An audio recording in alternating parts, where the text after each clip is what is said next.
ലോകത്തിൻ്റെ മിക്ക ഭാഗങ്ങളിലുമുള്ള ക്രൈസ്തവ സമൂഹം കൊടിയ പീഡനത്തിലൂടെയാണല്ലോ കടന്നു പോകുന്നത്. പ്രത്യേകിച്ച് ഇന്ത്യയിലെ സമീപകാലത്ത് അത് വളരെ കൂടിയിരിക്കുകയാണ്. വാർത്താ മാധ്യമങ്ങളിലൂടെയും അല്ലാതെയും നിങ്ങളെല്ലാം അറിഞ്ഞിട്ടുള്ള കാര്യങ്ങളായതുകൊണ്ട് ഞാനതിൻ്റെ വിശദീകരണത്തിലേക്ക് കിടക്കുകയല്ല. എന്നാൽ ദൈവസഭ ഇന്ന് നേരിടുന്ന ഈ ആത്മീയ യുദ്ധത്തെ അത് ആത്മീയ യുദ്ധമാണെന്ന് മനസ്സിലാക്കി അതിനോട് സമീപിക്കുന്ന എത്ര പേരുണ്ടെന്നതിനെ കുറിച്ച് ഒരു സംശയമുണ്ട്. ക്രിസ്തീയ ജീവിതത്തിൽ ആത്മീയ യുദ്ധം ഒരു യാഥാർത്ഥ്യമാണ്. എഫേസ്യർ 6:11-12 വാക്യങ്ങളിൽ ഈ യുദ്ധത്തിൽ നമ്മൾ ആരോടാണ് പോരാടുന്നതെന്നും അതിനെ എങ്ങനെയാണ് നേരിടേണ്ടതെന്നും പറഞ്ഞു തന്നിട്ടുണ്ട്. അവിടെ നമ്മൾ വായിക്കുന്ന പിശാചിന്റെ തന്ത്രങ്ങളോട് എതിർത്ത് നിൽപ്പാൻ കഴിയേണ്ടതിന് ദൈവത്തിൻ്റെ സർവായുധവർഗം ധരിച്ചു കൊള്ളുവീൻ.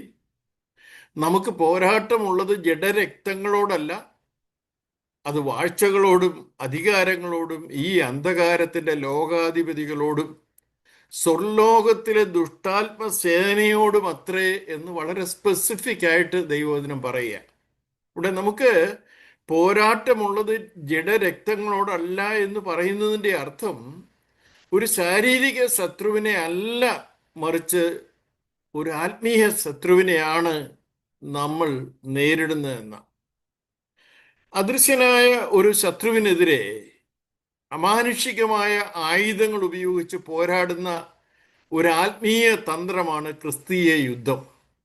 ഈ യുദ്ധത്തിൽ നമ്മളോട് പോരാടുന്ന ശത്രുവിനെ നമ്മുടെ നഗ്ന നേത്രങ്ങൾ കൊണ്ട് നമുക്ക് കാണാൻ സാധ്യമല്ല. അദൃശ്യ ലോകത്തിൽ നിന്നാണ് ദൈവമക്കൾക്കെതിരെ ആത്മീയ യുദ്ധം നടക്കുന്നത്. നമ്മൾ വിചാരിക്കുന്നത് പോലെ പ്രത്യക്ഷത്തിൽ ദൈവമക്കളെ ക്രൂരമായി പീഡിപ്പിക്കുന്ന ഏതെങ്കിലും മത തീവ്രവാദികളോ അവരെ സംരക്ഷിക്കുന്ന മതവ്യവസ്ഥിതിയോ അല്ല നമ്മുടെ യഥാർത്ഥ ശത്രുക്കൾ. ദൈവസഭ എക്കാലത്തും നേരിടുന്ന പീഡനങ്ങളുടെ പിറകിൽ പ്രവർത്തിക്കുന്നത് അദൃശ്യ ലോകത്തിലെ സാത്താന്റെ ഭരണവ്യവസ്ഥയാണ്. ഈ അന്ധകാര ലോകത്തിലെ ശക്തരായ അധികാരങ്ങളോടും സ്വർഗീയ സ്ഥലങ്ങളിലെ ദുഷ്ടാത്മസേനയോടുമാണ് നമ്മൾക്ക് പോരാട്ടമുള്ളതെന്ന് ആ തിരുവചനം നമ്മളോട് പറയുന്നത്. അദൃശ്യ ലോകത്തിലെ ദുഷ്ടാത്മസേന എന്നൊക്കെ കേൾക്കുമ്പം അത് കേൾക്കുമ്പോൾ തന്നെ നമ്മുടെ ഉള്ളിലൊരു ഭയമാണ്. എന്നാൽ അതൊരു യാഥാർത്ഥ്യമാണ് സഹോദരങ്ങളെ. ഈ ദൈവമക്കൾ ആരാണ്? അതുപോലെ ഈ ദുഷ്ടാത്മസേനകൾ ആരാണ്? ഇതിൻ്റെ ഉത്തരം കണ്ടെത്തിയാൽ എന്തുകൊണ്ടാണ് ഇവർക്ക് തമ്മിൽ പോരാട്ടമുള്ളതെന്ന് നമുക്ക് മനസ്സിലാക്കാൻ കഴിയും.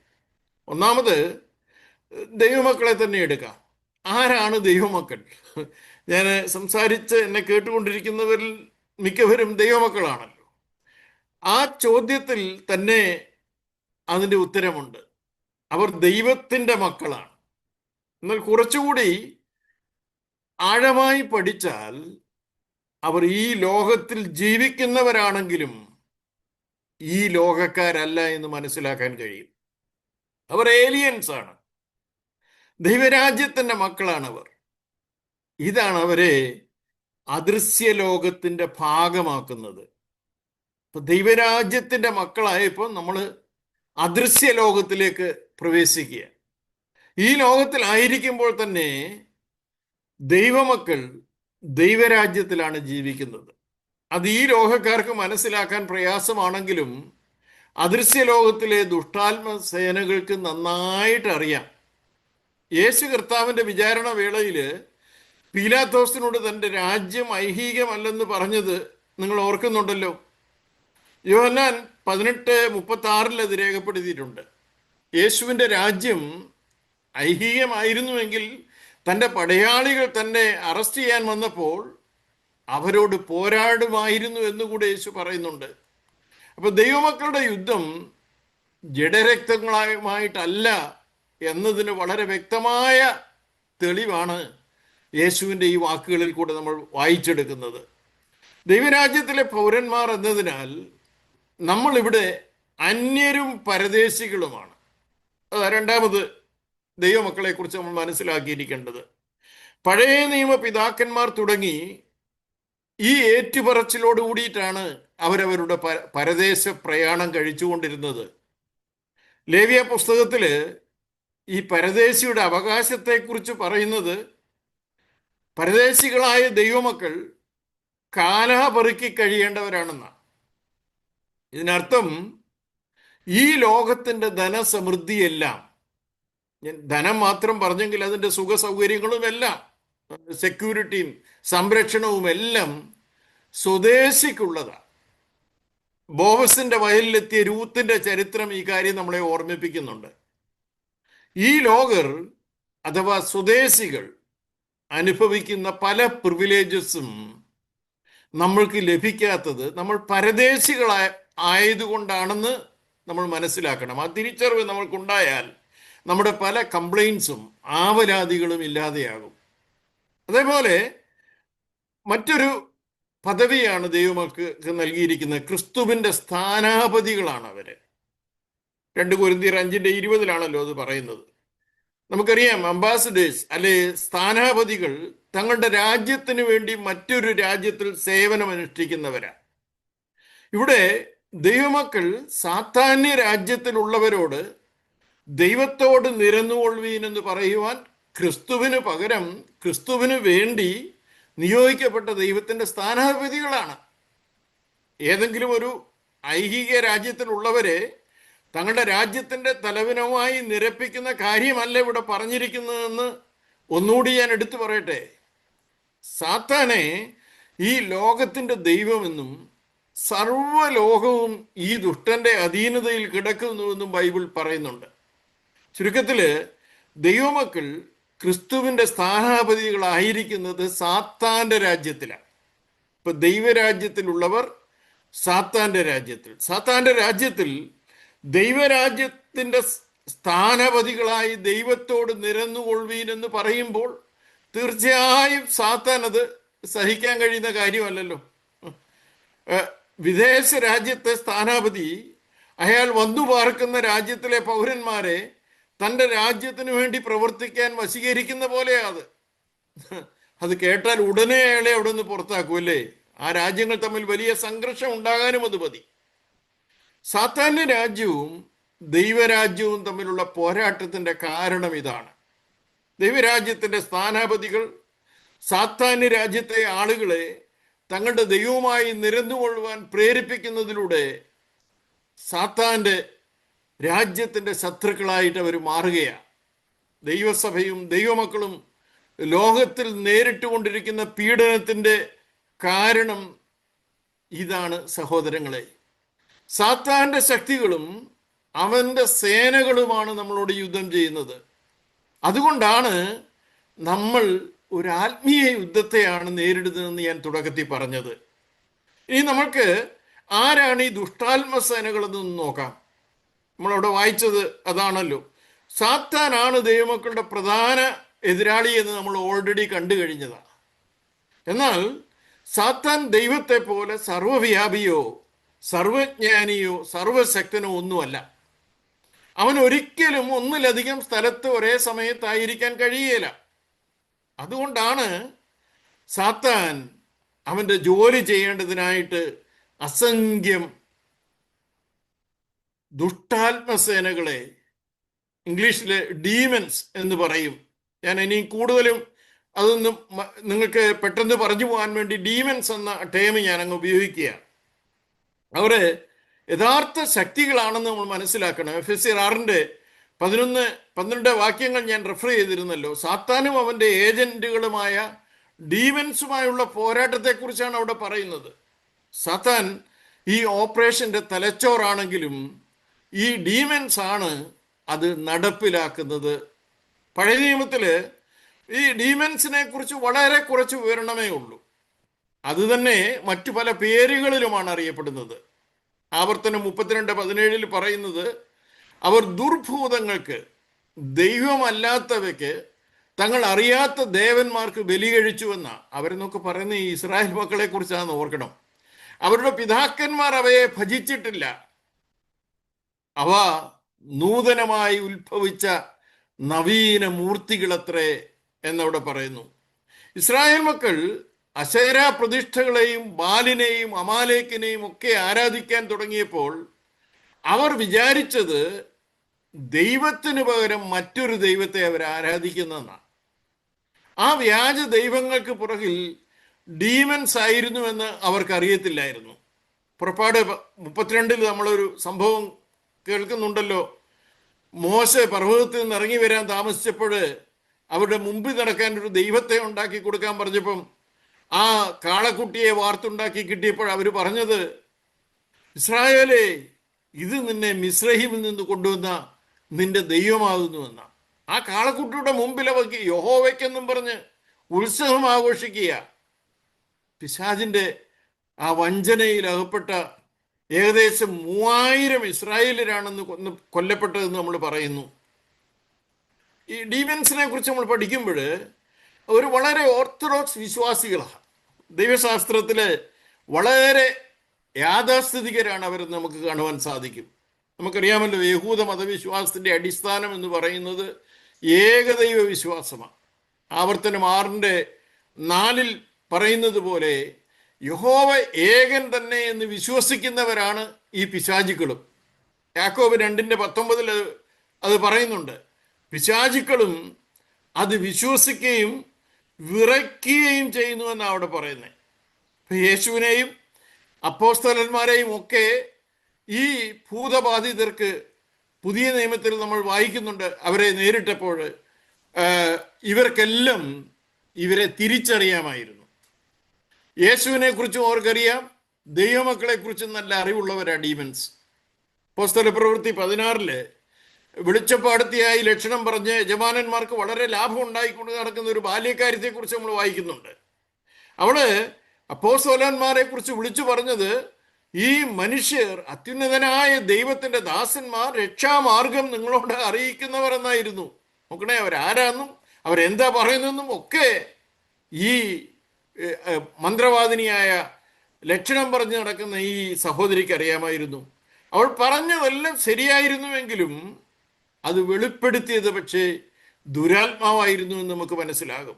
നിങ്ങളൊരു ദൈവമൈതൽ ആണെങ്കിൽ ഡീമൻസിന് നിങ്ങളെ അറിയാമെന്നുള്ളതിൻ്റെ തെളിവിനെ കുറിച്ചാണ് ഞാൻ പറഞ്ഞത്. അപ്പോസ്തല പ്രവൃത്തി 19 നമ്മൾ വേറൊരു രംഗം കാണുന്നുണ്ട്. മഹാപുരോഹിതനായ സ്കേവയുടെ 7 പുത്രന്മാരെ, യഹൂദന്മാരെ ആണെങ്കിലും അവർ മന്ത്രവാദികളായിരുന്നു. അവർ യേശുവിൻ്റെ നാമം വ്യാജമായി ഉപയോഗിച്ചപ്പോൾ ദുരാത്മാവ് അവിടെയും അവരോട് പറയുന്നത്, യേശുവിനെ ഞാൻ അറിയുന്നു, പൗലോസിനെയും പരിചയമുണ്ട്, എന്നാൽ നിങ്ങൾ ആരെന്ന് ചോദിക്കുക. നോക്കി, പിശാചുക്കളുടെ ദുഷ്ടാത്മാക്കളുടെ അറിവിനെക്കുറിച്ചാണ് ഞാൻ നിങ്ങളോട് പറയുന്നത്. അതിന് ഡീറ്റെയിൽസിലേക്കൊന്നും ഞാൻ കിടക്കുന്നില്ല. ദുരാത്മാക്കൾക്ക് യേശുവിനെയും ദൈവമക്കളെയും എന്തിന് കള്ളപ്രവാചകന്മാരെയും അറിയാമായിരുന്നുവെന്ന് ഈ വേദഭാഗമെല്ലാം നമ്മളെ പഠിപ്പിക്കുക. വെളിപ്പാട് പുസ്തകത്തിലേക്ക് വരുമ്പോഴും നമ്മളവിടെ ഡീമൻസിനെ കാണുന്നുണ്ട്. എന്നാൽ ഭൂതാത്മാക്കളെ കുറിച്ച് ഏറ്റവും അധികം പറഞ്ഞിരിക്കുന്നത് സുവിശേഷങ്ങളിലാണെന്ന് നമുക്ക് കാണുവാൻ സാധിക്കും. യേശുവിൻ്റെ കാലത്ത് ഉണ്ടായിരുന്ന അത്രയും ഭൂതാത്മാക്കളുടെ പ്രവർത്തനങ്ങൾ മറ്റെന്തെങ്കിലും ഉണ്ടായിട്ടുണ്ടോ എന്ന് ആ ഭാഗം വായിച്ചു നോക്കുമ്പോൾ നമുക്ക് സംശയം തോന്നും. എന്തുകൊണ്ടായിരിക്കാം യേശുവിൻ്റെ സാന്നിധ്യം ഈ ഭൂതാത്മാക്കളെ ഇളക്കിയത്? തീർച്ചയായും സാത്താൻ തൻ്റേതെന്ന് കരുതുന്ന ഭൂമിയിലേക്കുള്ള യേശുവിൻ്റെ അതിനിവേശം സാത്താനും അവൻ്റെ രാജ്യത്തിനും ഒരു ഭീഷണി ആണെന്ന് മനസ്സിലാക്കിയപ്പോഴാണ് ഈ വലിയ ഭൂതാത്മാക്കളുടെ ഇളക്കം തൻ്റെ കാലത്തുണ്ടായത്. സാത്താനും അവൻ്റെ സൈന്യവും ഏത് വിധേനയും മനുഷ്യവർഗത്തിന് വീണ്ടെടുപ്പ് നൽകാനുള്ള പദ്ധതിയുമായുള്ള യേശുവിൻ്റെ കടന്നുവരവിനെ തടയാൻ വേണ്ടി ശ്രമിച്ചത് അതുകൊണ്ടാണ്. യേശു പല സന്ദർഭങ്ങളിൽ ഈ ഡീമൻസിനെ നേരിടുന്നത് നമ്മൾ സുവിശേഷങ്ങളിൽ വായിക്കുന്നുണ്ട്. ആ ഭാഗത്ത് പരിശോധിച്ചാൽ അവ വെറും ശക്തിയല്ലെന്ന് നമുക്ക് മനസ്സിലാകും. വെറും ആശയങ്ങളോ ശക്തിയോ അല്ല. ഡീമൻസ് അല്ലെങ്കിൽ ദുഷ്ടാത്മാക്കൾ, ദുഷ്ടാത്മ സേന എന്നൊക്കെ പറയുന്നത്, അവ യഥാർത്ഥ ജീവികളാണ്. മർക്കോസിന്റെ സുവിശേഷം 5:1 മുതൽ 20 വരെയുള്ള ഭാഗത്ത് ഗദരദേശത്തെ അശുദ്ധാത്മാവ് ബാധിച്ച ഒരു മനുഷ്യനെ യേശു നേരിടുന്ന രംഗമുണ്ട്. ആ ഭാഗം മാത്രം പഠിച്ചാൽ മതി ഭൂതങ്ങളുടെ പേഴ്സണാലിറ്റിയെക്കുറിച്ച്, വ്യക്തിത്വത്തെക്കുറിച്ച് നമുക്ക് മനസ്സിലാക്കാൻ സാധിക്കും. മത്തായി 8-ാം അധ്യായത്തിലും ലൂക്കോസ് 8-ലും ഒക്കെ ഇവന്റെ ഈ രംഗം പറയുന്നുണ്ട്. മർക്കോസിന്റെ 5:1 മുതൽ 20 വരെ നിങ്ങൾ സമയം കിട്ടുമ്പോൾ വായിച്ച് ഞാൻ ഈ പറഞ്ഞ കാര്യങ്ങളൊന്ന് ശ്രദ്ധിക്കണമേ. ഞാൻ പറഞ്ഞല്ലോ, ഭൂതങ്ങൾ യഥാർത്ഥ ജീവികളാണെന്ന്. അത് അന്ധവിശ്വാസമോ വെറും ആശയങ്ങളോ അല്ല. അതൊരു ആത്മജീവിയാണ്, അല്ലാതെ ഒരു നിർജീവ വസ്തുവല്ലെന്ന് നമുക്കറിയാം. അല്ലെങ്കിൽ അവിടെ നിന്ന് നമ്മൾ മനസ്സിലാക്കുന്നു. നമുക്കറിയാം, ഒരു ജീവിയാണെങ്കിൽ അതിന് ബുദ്ധി ഉണ്ടായിരിക്കണം. ഇപ്പം എൻ്റെ കയ്യിൽ ഈ ഫോണുണ്ട്. ഈ ഫോണിന് ഒരിക്കലും എന്നോട് സംസാരിക്കാൻ പറ്റത്തില്ല, അല്ലെങ്കിൽ ഫോണിന് ചിന്തിക്കാൻ കഴിയുന്നില്ല. കാരണം അതൊരു ജീവിയല്ല. എന്നാൽ ഭൂതങ്ങൾ ബുദ്ധിയുള്ളവരാണ്. അവർക്ക് ചുറ്റും എന്താണ് സംഭവിക്കുന്നതെന്ന് അവർക്കറിയാം. ഈ ഗദരദേശത്തെ ഭൂതഗ്രസ്തൻ യേശുവിനെ പേരെടുത്ത് പറഞ്ഞാണ് നേരിടുന്നതെന്ന് നമുക്കവിടെ കാണുവാൻ സാധിക്കും. യേശുവിനെ ദൈവപുത്രനാണെന്ന് അവന് തിരിച്ചറിവുണ്ടായിരുന്നു. ഇപ്പൊ ബുദ്ധിയുള്ളവനായി ഇവൻ. ഇനി രണ്ടാമത്, ഭൂതങ്ങൾക്ക് വികാരങ്ങളുണ്ട്, ഇമോഷൻസ്. യേശുവിനെ കണ്ടപ്പോൾ ഈ ഭൂതങ്ങൾ ഭയപ്പെട്ടു. കാരണം യേശു അവരെ ഭൂതങ്ങൾക്കുള്ള ശിക്ഷാസ്ഥലമായ അഗാധത്തിലേക്ക് അയക്കുമെന്ന് അവർ കരുതി. 7-ാം വാക്യത്തില് ദൈവത്താണ് എന്നെ ദണ്ഡിപ്പിക്കരുത് എന്ന് യേശുവിനോട് അവർ പ്ലീഡ് ചെയ്യുന്നത് നമുക്ക് കാണാം. ദണ്ഡനത്തിന്റെ തീവ്രത ഫീൽ ചെയ്യാനുള്ള കഴിവ് ഡീമൻസിന് ഉണ്ടായിരുന്നു എന്നത് ഇത് മനസ്സിലാക്കാം. മൂന്നാമതായിട്ട്, ഭൂതങ്ങൾക്ക് അവരുടേതായ ഇച്ഛകളുണ്ട്. ഞാൻ ഫോണിന്റെ കാര്യം പറഞ്ഞായിരുന്നല്ലോ. നമ്മൾ രാവിലെ എഴുന്നേൽക്കുമ്പോൾ നമ്മൾ കിടന്നുറങ്ങിയ കട്ടിൽ നമ്മളോടൊപ്പം എഴുന്നേറ്റ് വരാറില്ല. കട്ടിലിന് ആ ദിവസത്തേക്കുള്ള പദ്ധതികൾ ഒന്നും തന്നെ ആസൂത്രണം ചെയ്യേണ്ടതുമില്ല.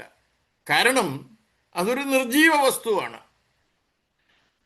ഈ ഭൂതങ്ങൾക്ക് അവരുടേതായ ഇഷ്ടാനിഷ്ടങ്ങളുണ്ട്. കാരണം അവർ ജീവികളാണെന്നുള്ളത് കൊണ്ടാണ്.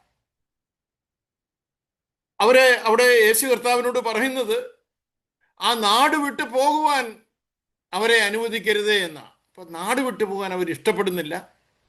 അഗാധത്തിലേക്ക് പോകാൻ അവർ ആഗ്രഹിക്കുന്നില്ല. അതുകൊണ്ട് പിന്നെ അവരൊരു ബദൽ പദ്ധതി യേശുവിനോട് പറഞ്ഞു കൊടുക്കുക. എന്തുവാ? പന്നികളിലേക്ക് ഞങ്ങളെ അങ്ങ് അയക്കണമെന്ന്. അപ്പൊ അവിടെ നമ്മൾ കാണുന്നത് ഇഷ്ടാനിഷ്ടങ്ങളുള്ള, ഇച്ഛകളുള്ള ഒരു ജീവിയാണ് ഡീമൻസ് എന്ന് നമുക്ക് കാണുവാൻ സാധിക്കും. നാലാമത്, അവിടെ തന്നെ ഭൂതങ്ങൾക്ക് പേരുള്ളതായിട്ട് നമുക്ക് മനസ്സിലാക്കാൻ സാധിക്കും. യേശു അവരോട് ചോദിക്കുന്നു, നിന്റെ പേരെന്താണെന്ന്. ഉടനെ മറുപടിയാണ്, എൻ്റെ പേര് ലഗ്യോൻ എന്നാണ്, ഞങ്ങൾ പലരാകുന്നു എന്നവൻ ഉത്തരം പറയുക. ഞാൻ പ്രിയമുള്ളവരെ ഇച്ചിരി ഡീറ്റെയിൽസ് ആയിട്ട് ഡീമൻസിനെ ഒന്ന് അനലൈസ് ചെയ്ത് നിങ്ങളുടെ മുൻപിൽ ഒന്ന് കാണിച്ചത്, ഇവര് നമ്മുടെ എതിരാളിയായി സ്വർലോകത്തിലെ ദുഷ്ടാത്മസേനയെക്കുറിച്ച് നമുക്ക് ശരിയായ ഒരു അവബോധം ഉണ്ടായിരിക്കണം. നമ്മുടെ ശത്രുവാണത്. യുദ്ധത്തിൽ നമ്മളെ നേരിടേണ്ട ശത്രുവിനെ കുറിച്ച് നമ്മൾ അറിയാതെ പോകരുത്. ദൈവമക്കള് ഈ ഭൂമിയിലായിരിക്കുന്നത് എന്തിനെന്ന് നമ്മൾ കണ്ടതുപോലെ ഈ ആത്മജീവികളായ ദുരാത്മാക്കൾക്കും അവരെ ഇവിടെ സാത്താൻ നിയോഗിച്ചതിൻ്റെ പിന്നിലൊരു പർപ്പസ് ഉണ്ട്. ആ പർപ്പസ് നമ്മൾ അറിയണം. അവരുടെ പ്രാഥമിക ലക്ഷ്യം എന്ന് പറയുന്നത് സകല ജനത്തെയും വഞ്ചിക്കുക എന്നുള്ളതാണ്. അതുപോലെ ദൈവസഭയെ, മറ്റുള്ളവരെയും പീഡിപ്പിക്കുക, ഒടുവിൽ ദൈവത്തിൽ നിന്നവരെ അകറ്റുക എന്നുള്ളതാണ്. വിശ്വാസം നശിപ്പിക്കാനും സുവിശേഷത്തിന്റെ വ്യാപനം തടയുവാനും വ്യക്തികളെയും രാഷ്ട്രങ്ങളെയും പോലും തിന്മയിലേക്ക് സ്വാധീനിച്ചു കൊണ്ടുപോകുവാനുമാണ് ഈ സാത്താന്റെ സൈന്യം അവര് ശ്രമിച്ചുകൊണ്ടിരിക്കുന്നത്, അവരെ നിയോഗിച്ചിരിക്കുന്നതിന് വേണ്ടിയിട്ടാണ്. സാത്താന് വിശ്വാസികളുടെ മേൽ മാത്രമല്ല അവിശ്വാസികളുടെ മേലും ലക്ഷ്യമുണ്ട്.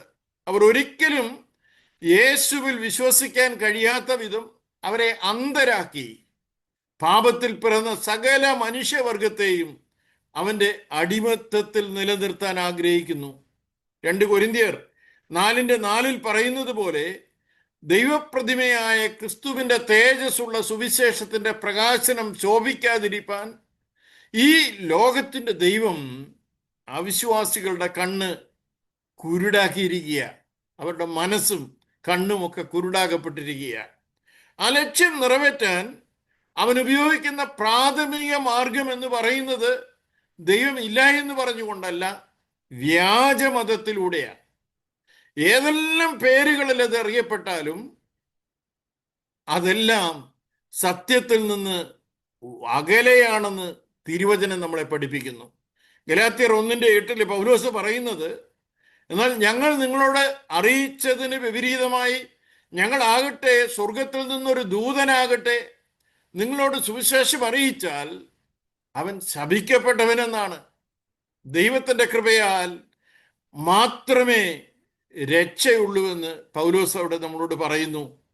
ഈ സുവിശേഷത്തിന് വിപരീതമായുള്ളതെല്ലാം പിശാചിൽ നിന്നാണെന്നാണ് അവൻ പറയുന്നത്. 1 തിമോഥെയോസ് 4:1 വരുമ്പോൾ, എന്നാൽ ഭാവി കാലത്ത് ചിലർ വ്യാജാത്മാക്കളെയും ഭൂതങ്ങളുടെ ഉപദേശങ്ങളെയും ആശ്രയിച്ച് ഭോഷ്ക് പറയുന്നവരുടെ കപടത്താൽ വിശ്വാസം ത്യജിക്കുമെന്ന് പറഞ്ഞിട്ടുണ്ട്. അങ്ങനെയുള്ളവർ മനസാക്ഷിയിൽ ചൂടുവെച്ചവരാന്നുകൂടെ അവിടെ പറഞ്ഞിട്ടുണ്ട് കേട്ടോ. ആ വാക്ക് നമ്മൾ മനസ്സിലാക്കേണ്ടതാ. ഈ കന്നുകാലികളുടെ തൊലിപ്പുറത്ത് ചുട്ടുപഴുത്ത ഇരുമ്പ് കൊണ്ട് ചാപ്പ കുത്തിയിരിക്കുന്ന ഒരു പക്ഷെ നിങ്ങൾ കണ്ടിരിക്കും. ആ ഭാഗം അതിൻ്റെ സെൻസേഷൻ, സ്പർശന ശേഷിയെല്ലാം നഷ്ടപ്പെട്ട് തഴമ്പിച്ചതാണ്. അതുപോലെയാണ് വ്യാജാത്മക്കളെയും ഭൂതങ്ങളെയും അവരുടെ ഉപദേശങ്ങളെയും ആശ്രയിച്ചവരുടെ മനസാക്ഷി എന്നാണ് ഈ വചനം നമ്മളോട് പറയുന്നത്. അത്യന്തം ഹോപ്പ്ലെസ് ആയുള്ള ഒരു അവസ്ഥയാണ്. അതുകൊണ്ട് ആ അധ്യായം അവസാനിപ്പിക്കുമ്പോൾ കർത്താവിന്റെ ദാസൻ പറയുക, നിന്നെ തന്നെയും ഉപദേശത്തെയും സൂക്ഷിച്ചു കൊള്ളുക, അതിൽ ഉറച്ചു നിൽക്കുക എന്ന്. ദുരുപദേഷ്ടന്മാരിലൂടെയും കള്ളപ്രവാചകന്മാരിലൂടെയും ദൈവജനത്തെ വഞ്ചിക്കുന്ന സാത്താന്റെ ഈ തന്ത്രത്തെക്കുറിച്ച് ധാരാളം മുന്നറിയിപ്പുകൾ തിരുവചനത്തിൽ നൽകിയിട്ടുണ്ട്. അപ്പോസ്തല പ്രവൃത്തി 20:29 പൗലോസ് എഫെസോസിലുള്ള മൂപ്പന്മാരോട് പറയുന്ന രംഗം നമ്മളെ ഇരുത്തി ചിന്തിപ്പിക്കുന്ന, ഞാൻ പോയ ശേഷം ആട്ടിൻകൂട്ടത്തെ ആദരിക്കാത്ത കൊടിയ ചെന്നായ്ക്കൾ നിങ്ങളുടെ ഇടയിൽ കടക്കുമെന്ന് ഞാൻ അറിയുന്നു എന്നുള്ള മുന്നറിയിപ്പ് എത്ര വാസ്തവമായിരുന്നുവെന്ന് ഇന്ന് നമുക്കറിയാം. പത്രോസ് അപ്പോസ്തലനും പറയുന്നത്, നാശകരമായ മതഭേദങ്ങളെ നുഴയിച്ച് തങ്ങളെ വിലയ്ക്ക് വാങ്ങിയ നാഥനെ തള്ളിപ്പറഞ്ഞ് തങ്ങൾക്ക് തന്നെ ശീഘ്രനാശം വരുത്തുന്ന ദുരുപദേഷ്ടാക്കന്മാർ ദൈവസഭയ്ക്കുള്ളിൽ നിന്ന് തന്നെ എഴുന്നേൽക്കുമെന്ന് പറയുന്നുണ്ട്. അതെല്ലാം വിവരിക്കാൻ എൻ്റെ മുൻപിൽ സമയമില്ലാത്തതുകൊണ്ട് ഞാൻ മുന്നോട്ടങ്ങ് പോകുക. എന്നാൽ ഇവരിലെല്ലാം വ്യാപരിക്കുന്നത് അദൃശ്യ ലോകത്തെ ഡീമൻസ് ആണെന്ന് ഞാൻ നിങ്ങളെ ഓർപ്പിക്കുക. ദൈവരാജ്യത്തിനെതിരെ നേരിട്ടുള്ള ഈ ഡീമൻസിന്റെ പോരാട്ടമാണ് ദൈവസഭ ഇന്ന് അനുഭവിച്ചു കൊണ്ടിരിക്കുന്ന പീഡനങ്ങൾക്ക് കാരണം എന്നുള്ളതിനൊരു സംശയവുമില്ല. ആദ്യത്തെ രക്തസാക്ഷിയായ സ്തേഫാനോസിന്റെ മുതൽ അതിക്രൂരമായ പീഡനത്തിലൂടെ സഭ കടന്നുപോയിട്ടുണ്ട്. പ്രത്യക്ഷത്തിൽ ദൈവജനത്തെ പീഡിപ്പിക്കുന്നത് ഞാൻ മുൻപ് പറഞ്ഞതുപോലെ ഏതെങ്കിലും ഒരു ഭരണ സംവിധാനമോ മത തീവ്രവാദികളോ ആണെന്ന് തോന്നുമെങ്കിലും അവരിൽ വ്യാപരിക്കുന്ന അന്ധകാരത്തിൻ്റെ ദുഷ്ടാത്മ സേനയാണത് ചെയ്യുന്നതെന്ന് ഇന്ന് നമ്മൾ ചിന്തിച്ച വേദഭാഗങ്ങളെല്ലാം നമ്മളോട് പറയുക. ദൈവഹിതത്തിൻ്റെ മർമ്മം ഈ ലോകത്തിൻ്റെ പ്രഭുക്കന്മാരാരും അറിഞ്ഞില്ല. അറിഞ്ഞിരുന്നുവെങ്കിൽ അവർ തേജസ്സിന്റെ കർത്താവിനെ ക്രൂശിക്കയില്ലായിരുന്നുവെന്ന് 1 കൊരിന്ത്യർ 2:8 പറഞ്ഞത് നമ്മൾ ഇതിനോട് ചേർത്ത് വേണം വായിക്കാൻ. അതുകൊണ്ടാണല്ലോ യേശു കർത്താവ്, പിതാവേ ഇവർ ചെയ്യുന്നത് ഇന്നതെന്നറിയായി കൊണ്ട് ഇവരോട് ക്ഷമിക്കണമേ എന്ന് ക്രൂശിൽ കിടന്ന് ആ കൊടിയ പീഡനത്തിന്റെ ഇടയിലും പ്രാർത്ഥിച്ചത്. സ്തേഫാനോസും തന്നെ കല്ലെറിഞ്ഞു കൊല്ലുന്ന ആ യഹൂദ മത തീവ്രവാദികൾക്ക് വേണ്ടി അങ്ങനെ തന്നെയാണ് പ്രാർത്ഥിച്ചത്. മത തീവ്രവാദികള് ഇന്നും ക്രിസ്തീയ സഹോദരങ്ങളെ ക്രൂരമായി പീഡിപ്പിക്കുമ്പോഴും ആരാധനാലയങ്ങളും വീടുകളും ചുട്ടുകരിക്കുമ്പോഴും, കഴിഞ്ഞ ദിവസം നൈജീരിയയിലാണെന്ന് തോന്നുന്നു, ജീവനോടെ പിടിച്ചു കുഴിച്ചിടുന്ന കണ്ടു. ഇങ്ങനെയുള്ള സാഹചര്യങ്ങളെല്ലാം തിരിച്ചു പ്രതികരിക്കാത്തത് ഈ ബോധം നമ്മളിലുള്ളത് കൊണ്ടാണ്. മതതീവ്രവാദികളെല്ലാം വ്യാപരിച്ചു കൊണ്ടിരിക്കുന്നത് അന്ധകാരത്തിന്റെ ദുഷ്ടാത്മ സേനയാണെന്നും അവയാണ് അവരെ കൊണ്ട് അങ്ങനെ അറിയാതെ അത് ചെയ്യിപ്പിക്കുന്നതെന്നും ഉള്ളത് തിരുവചനത്തിലൂടെ നാം മനസ്സിലാക്കിയത് കൊണ്ടാണ്. നമുക്കറിയാം, ഭരണഘടന നൽകുന്ന അവകാശം എന്ന നിലയിൽ അധികാര സ്ഥാനങ്ങളിൽ ദൈവമക്കളുടെ ന്യായത്തിനു വേണ്ടി വാദിക്കുന്നത് തെറ്റാണെന്ന് തിരുവചനം പറയുന്നില്ല. എന്നാൽ ഓരോ ദൈവപൈതലും 24/7 ദൈവരാജ്യത്തിന്റെ പടച്ചട്ടയണിഞ്ഞ് സ്വർലോകത്തിലെ ദുഷ്ടാത്മ സേനയോട് പോരാടേണ്ടവരാണെന്നുള്ള കാര്യം നമ്മൾ മറന്നു പോകരുത്. അപമാനിക്കപ്പെടുമ്പോഴും ഉപദ്രവിക്കപ്പെടുമ്പോഴും മാത്രമല്ല, അവർ ജയിലുകൾക്കുള്ളിലായിരിക്കുമ്പോഴും രക്തസാക്ഷിത്വം വഹിക്കുമ്പോഴും അന്ധകാര ശക്തിക്കെതിരെയുള്ള പോരാട്ടം തുടരുകയാണ്. ലോകത്തിന് മനസ്സിലാക്കാൻ കഴിയാത്ത പോരിന്റെ ആയുധങ്ങളാണ് ഈ യുദ്ധത്തിൽ ദൈവമക്കൾ ധരിച്ചിരിക്കുന്നത്. സത്യത്തിന്റെ അരപ്പട്ട, നീതിയുടെ കവചം, സമാധാനത്തിന്റെ സുവിശേഷത്തിന്റെ ചെരുപ്പുകള്, വിശ്വാസത്തിന്റെ പരിച, രക്ഷയുടെ ശിരസ്ത്രം, ദൈവവചനമാവുന്ന ആത്മാവിന്റെ വാൾ എന്നിവയുടെ മുൻപിൽ പിശാചിന്റെ ഒരായുധവും ഫലിക്കുകയില്ല. വാഴ്ചകളെയും അധികാരങ്ങളെയും ആയുധവർഗം വെപ്പിച്ച് ക്രൂസിൽ അവരുടെ മേൽ ജയോത്സവം കൊണ്ടാടി അവരെ പരസ്യമായ കാഴ്ചയാക്കിയ യേശുവിൻ്റെ യുദ്ധതന്ത്രമാണത്. ഒരുപക്ഷെ ലോകം നോക്കുമ്പോൾ അവൻ ക്രൂസിൽ കിടന്ന് പിടഞ്ഞു മരിക്കുക, എന്നാൽ അവൻ അവിടെ വെച്ചിട്ട് ഈ അന്ധകാര ശക്തിയുടെ മേൽ അവരെ ആയുധവർഗം ഏൽപ്പിച്ച് ജയോത്സവം കൊണ്ടാടുകയായിരുന്നു എന്നുള്ളത് വീണ്ടും ജനിച്ച ദൈവമക്കൾക്ക് നന്നായിട്ടറിയാം. ഈ ആയുധമെടുത്ത് പോരാടേണ്ടതിന് പകരം വ്യാജാത്മാവ് നൽകിയ വഞ്ചനയുടെ ആയുധമെടുത്ത് പോരാടാനിറങ്ങിയിട്ടുള്ളവർ നമ്മുടെ കൂട്ടത്തിലുണ്ട്. ഈ ദിവസങ്ങളിലൊക്കെയുള്ള മീഡിയകളിലുള്ള പ്രതികരണങ്ങളൊക്കെ ചിലരുടെ കേൾക്കുമ്പോൾ സങ്കടം തോന്നാറുണ്ട്. കേരളത്തിലെ 2-3 നിയോജക മണ്ഡലങ്ങളിൽ സ്ഥാനാർത്ഥികളെ നിർത്തിയാൽ ഇന്ത്യയിലെയും ലോകരാജ്യങ്ങളിലെയും ക്രൈസ്തവ പീഡനം മുഴുവൻ അവസാനിപ്പിക്കാൻ കഴിയുമെന്നൊക്കെ ഈ പിശാചിന്റെ വഞ്ചനയിൽ കുടുങ്ങിയവർക്കേ പറയാൻ കഴിയുള്ളൂ കേട്ടോ. രാഷ്ട്രീയ പാർട്ടികളെ ഏതെങ്കിലും പ്ലീസ് ചെയ്തുകൊണ്ട് അവരുടെ പുറകെ പോയാൽ ഈ പിശാചിന്റെ വഞ്ചനയിൽ നിന്ന്, പോരാട്ടത്തിൽ നിന്ന് അവർ നമ്മളെ സംരക്ഷിക്കുമെന്ന് ആരെങ്കിലും കരുതിയാൽ അവരും ഈ ദുഷ്ടന്റെ വഞ്ചനയിൽ കുടുങ്ങി കിടക്കുകയാണ്. അവിശ്വാസികൾ പോലും കോമൺ സെൻസ് കൊണ്ട് അവർക്കതൊന്നും സാധ്യമല്ല എന്നുള്ളത് അറിയാമെങ്കിലും പിശാചിന്റെ പ്രലോഭനങ്ങളിൽ കുടുങ്ങിയ ദൈവമക്കളെന്ന് പറയുന്ന ചിലർ അങ്ങനെ ചെയ്യുന്നത് കാണുമ്പോൾ വളരെ സങ്കടം തോന്നുന്നു. അവർ ഈ വചനഭാഗങ്ങളൊക്കെ പോയി പഠിക്കേണ്ടിയിരിക്കുന്നു. ഫിലിപ്പിയ ലേഖനത്തിൽ പൗലോസ് പറയുന്നത് ക്രിസ്തുവിൽ വിശ്വസിക്കാൻ മാത്രമല്ല, അവനു വേണ്ടി കഷ്ടം അനുഭവിക്കാൻ കൂടെ നിങ്ങൾക്ക് വരം നൽകിയിരിക്കുന്നു എന്നാ. നിങ്ങൾ അതുകൊണ്ട് ഏകാത്മാവിൽ നിലനിന്ന് എതിരാളികളാൽ ഒന്നിലും കുലുങ്ങിപ്പോകാതെ ഏക മനസ്സോടെ സുവിശേഷത്തിന്റെ വിശ്വാസത്തിനായി പോരാട്ടം കഴിക്കണമെന്ന് താൻ അവിടെ പറയുക. താൻ തിമോഥെയോസിനോട് പറയുന്നതും നമ്മെ കൂടി ഉൾപ്പെടുത്തിയ ക്രിസ്തുവേശുവിൽ ഭക്തിയോടെ ജീവിക്കാൻ ആഗ്രഹിക്കുന്ന എല്ലാവർക്കും ആ ഉപദ്രവം ഉണ്ടാകും. മനസ്സുള്ളവർക്കെല്ലാം ആ ഉപദ്രവം ഉണ്ടാകും എന്നവിടെ പറയുക. മാറി നിന്നുകൊണ്ട് നമ്മളെ ഉപദേശിക്കുന്ന ഒരു ലീഡർ ആയിരുന്നില്ല പൗലോസ്. സുവിശേഷത്തില് അവിടെ പൗലോസ് തിമോഥെയോസിനോട് പറയുമ്പോൾ ദൈവശക്തിക്കൊത്തവണ്ണം നീയും എന്നോടുകൂടി കഷ്ടം സഹിക്കുക എന്ന് പറയുന്നു. അപ്പോൾ അവർ മാറി നിന്ന് പറയുന്ന ലീഡേഴ്സിനെ പോലെ അല്ല ഇവിടെ പൗലോസ് പെരുമാറിയെന്ന് നമുക്കറിയാം. പൗലോസും അപ്പോസ്തല പിതാക്കന്മാരും ദൈവസഭയും സുവിശേഷം നിമിത്തം സഹിച്ച കഷ്ടതകൾ നമ്മൾ പഠിക്കേണ്ടത് തന്നെയാണ്. അതിനവരെ പ്രേരിപ്പിച്ചത് യേശുവിൻ്റെ വാക്കുകളായിരുന്നു. ലോകത്തിൽ നിങ്ങൾക്ക് കഷ്ടമുണ്ട്, എങ്കിലും ധൈര്യപ്പെടുവിൻ, ഞാൻ ലോകത്തെ ജയിച്ചിരിക്കുന്നു. ലോകത്തെ ജയിക്കാൻ നമ്മുടെ കുരിശുമെടുത്ത് യേശുവിൻ്റെ പിന്നാലെ പോകാൻ ദൈവത്തിൻ്റെ പരിശുദ്ധാത്മാവ് കഷ്ടം അനുഭവിച്ചു കൊണ്ടിരിക്കുന്ന ദൈവസഭയെ, ദൈവജനത്തെ ശക്തി നൽകി സഹായിക്കട്ടെ എന്ന് നമുക്ക് പ്രാർത്ഥിക്കാം. കർത്താവിലും അവൻ്റെ അമിതബലത്തിലും ശക്തിപ്പെട്ടില്ലെങ്കിൽ തിരുവചനം പറഞ്ഞിരിക്കുന്ന ആയുധം ധരിച്ച് നമുക്ക് പോരാടാൻ കഴിയേല. ദൈവത്തിൻ്റെ സർവായുധ വർഗത്തിൽ പ്രാർത്ഥനയാണ് അതിലെ ഒരു നിർണായകമായ ആയുധമായിട്ട് പൗലോസ് എടുത്ത് കാണിക്കുന്നത്. ആ വാക്യത്തില് ദൈവമക്കൾ സകല പ്രാർത്ഥനയാലും യാചനയാലും ഏത് നേരത്തും ആത്മാവിൽ പ്രാർത്ഥിച്ചും അതിനായി ജാഗരിച്ചും കൊണ്ട് സകല വിശുദ്ധന്മാർക്കും എനിക്കും വേണ്ടി പ്രാർത്ഥനയിൽ പൂർണ്ണ സ്ഥിരത കാണിക്കണമെന്ന് പറഞ്ഞിരിക്കുക. ഇത് പോർക്കളത്തിൽ മുൻനിരയിൽ നിൽക്കുന്നവരെക്കാൾ അധികമായി സ്ഥിരതയോടെ പിൻനിരയിൽ നിൽക്കുന്ന നാം ഓരോരുത്തരുമാണ് ചെയ്യേണ്ടത്.